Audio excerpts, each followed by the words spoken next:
Dans le vaste domaine qu'est l'intelligence artificielle, je travaille en apprentissage automatique, là où la machine doit apprendre à partir de données.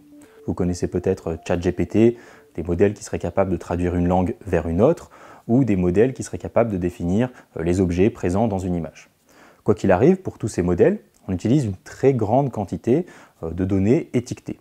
Par exemple, lorsqu'on a un modèle qui traduit le français vers l'italien, il va nous falloir une grosse quantité de phrases françaises qui ont été pré-traduites en italien par un expert. Pour un modèle qui serait capable de détecter la présence ou non d'une voiture dans une image, il nous faudrait une grosse quantité d'images avec des voitures présentes et une grosse quantité d'images avec des voitures non présentes pour entraîner le modèle. L'objectif de ma thèse, il est double. Il est à la fois de réduire les coûts, donc les coûts économiques, écologiques, sociétaux, en réduisant le nombre de données étiquetées. Et aussi, le deuxième objectif, il est de laisser la possibilité à l'utilisateur, lorsqu'il étiquette les données, de représenter une imprécision ou une incertitude. Je vais vous montrer avec un exemple que vous voyez à l'écran. Ici, l'objectif, il est d'étiqueter des images de chiens.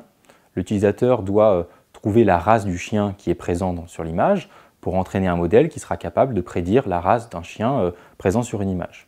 Donc l'utilisateur ici, au lieu de simplement dire que la race du chien est un épagneul breton ou un basset, il va pouvoir renseigner une imprécision, donc ici sélectionner plusieurs races, et une incertitude, pour donner l'incertitude de sa réponse.